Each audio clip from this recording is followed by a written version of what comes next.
Welcome to the Course 1, Unit 1, Lesson 4 practical exercise. And in this exercise, we're going to be looking on MSN Money to find some of the common stock terminology that we've learned throughout the first 4 lessons. So let's get started. Okay, so here we are at msn.com. I'm not using MSN for any particular reason. I just kind of know where the terminology's at, and it's easy for me to find it kind of quick. So that's why I'm using MSN, but you could use Google or any other site. But this will help you find some of the terminology that we've been talking about in the first 4 lessons. So in order to do that, you just go here to about halfway down the page, and you're going to go ahead and click right in here where it says Market Update. And so the company we'll use is Johnson & Johnson. So I'm just going to type in J&J because that's the stock ticker, and then I hit enter. Okay, so we arrive at the Johnson & Johnson main page where it has all these numbers and information. So I'm going to kind of walk you through in the same systematic order that we learned through each lesson. So in lesson 2, we first talked about really the income statement. And so if you remember, I said that there's 3 documents that every business has to have. The first one was the income statement. The next one was the balance sheet, and then the last one was the cash flow statement. Now, as you look at this page, if you follow my cursor down here, under financials over here on the left-hand side, you'll see that there's the income statement, the balance sheet, and the cash flow statement. So those are those 3 documents that I told you were really important. So let's go ahead and start off by going to the income statement, and this is what we really learned in lesson 2, so if you want to go back and review that, this is where you would find this all at. So you go to the income statement. Now, if you remember the slide that had Nancy's business, and we kind of followed the money through her business in 1 hour, and then we did it for 1 year, that's where these numbers and this terminology is really coming from. So as we look at this, as you look at this income statement for Johnson & Johnson, you'll see at the very top there's interim and then there's annual. And so I have it set up on annual, but you could click it on interim if you wanted the most recent quarter. But if you do annual, that's each year. So 2007, 2008, 2009, 10, 11. If you do interim, it'll break it down by quarter. Okay, so if you remember, the total revenue was the money that came into the business before any of the costs were subtracted. So there's that number. That's your total revenue. For Johnson & Johnson, this is $65 billion because these numbers are in millions. Okay, so if you scroll down to the bottom, it'll show you that those numbers are in millions right here. See, financial data in USD, values in millions. So whenever you look at that number, it's actually in billions. Okay, so that's $65 billion. The other term that we saw was the cost of revenue. So here was that cost of revenue that came out. And then when you subtract that out, this is the gross profit. But the terminology that I'm kind of highlighting here is the important stuff that you really got to understand. So the total revenue is what comes in. The cost of revenue is what you would subtract out of that. And then you'd also have your operating income, which is added in. But the bottom line figure, after we went through that whole process, here comes your tax before the taxes, after the taxes. But the bottom line figure that we said was really important to understand from the income statement was the net income. That's the number you really got to understand. So as we look at Johnson & Johnson and we look year to year, look at how their net income had changed from 10 billion to 12 billion, 12 billion, 13 billion. And then in the last year, they've actually had kind of a rough year with $9 billion. So this is the net income, and that's the bottom line profit that they made after they paid all their employees, paid all the people. That was the profit that was left in the business for 1 year was $9 billion. So the next thing we're going to look at now, that's for the whole business. Now we didn't break that down per share. I'm going to break everything down per share next, which is what we learned in the last lesson in lesson 4. So in lesson 3, we learned about the balance sheet. Okay, so we come back over here to the financials and we just covered the income statement. And the next document that was really important was the balance sheet because this showed us how much the company is worth if it died today. So if they ended business, Johnson & Johnson packed up their bags, fired their employees, paid all their debts and all that, that's the bottom line of the balance sheet is going to tell us that figure, which was the equity. So let's click on balance sheet. Same thing as before. If you look here, we could do interim or we could do annual.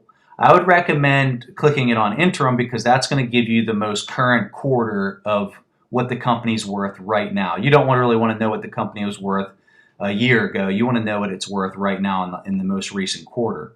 So as we go down the balance sheet, if you remember, I told you that the balance sheet was made up of assets and liabilities.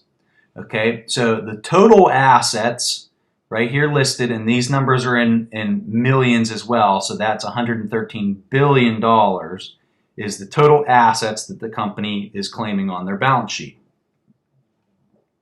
As we go down, we can see the total liabilities right here, which is $56 billion. So just looking at that, we can see the total assets are almost double what the liabilities are. And that's a good thing. So if you keep scrolling down, as you get down to the bottom, the important number on the balance sheet is down at the bottom, which is the total equity. And all they did was they took the total assets minus the total liabilities, and you end up with the total equity, which is $57 billion. Okay, that's what the company is worth in total. If you added up all the shares of this business, it's worth $57 billion on the books. Okay, so let's take this to the next step. So now we understand what the whole business is worth with their net income and also their equity, which were the two really important terms to understand. And now what we're going to do is we're going to divide the business up by 2 billion shares. Right here is your total common shares outstanding.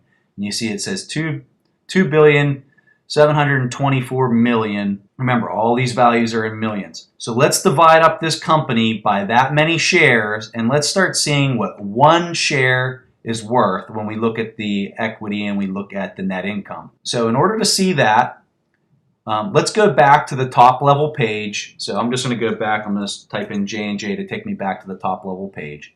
And so here I am back at the top level page again.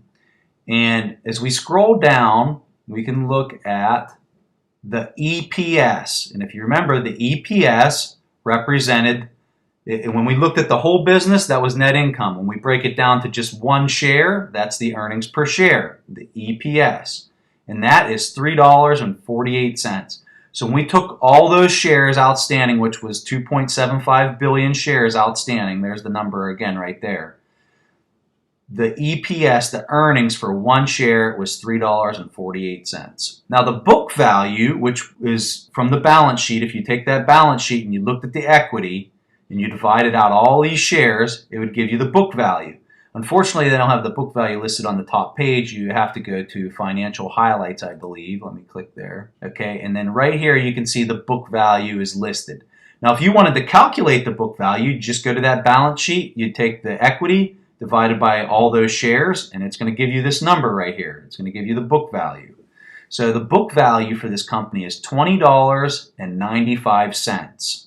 Okay? And if you remember, we talked about the margin of safety that was associated with a business was the difference between this book value and its market price.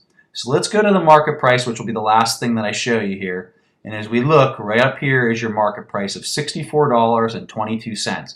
So right now, if you wanted to buy one single share of Johnson & Johnson, it costs just $64.22. And you'd have $20.95 of book value. So your margin of safety there, let's say the earnings in the company started dropping and people didn't think it was worth $64.22, you'd see that number come down here and start approaching this book value. And that's your margin of safety. So the closer that this book value can be to the price here, the less risk that you're assuming, because the price isn't going to go much lower than the book value as long as that earnings remain positive. And that's really kind of the key thing to understand. And there's our earnings per share, or the EPS, which is $3.48.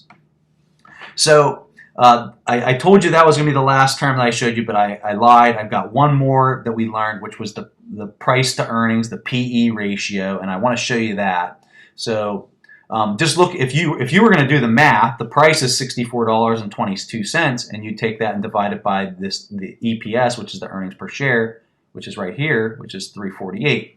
If you just if you don't want to do the math and you just want to look it up, go back to the top level page, and when you scroll down here, you're going to see the price to earnings ratio right here. The PE is $18.40. And if you remember that little phrase that I taught you with the PE, so for every $18.40 I spend buying Johnson & Johnson, I can expect $1 in return 1 year later. So there's a practical exercise of a company, Johnson & Johnson, and how all those terms that we learned through Nancy's business are all now related into a real company that is a huge company. And hopefully a lot of this stuff is starting to make sense for you. And if it's not, just go back to the very first lesson, go through these 4 short lessons, and maybe this practical exercise will make more sense if you didn't really capture everything this first go around. So I'll see you in lesson 5, and thanks for watching.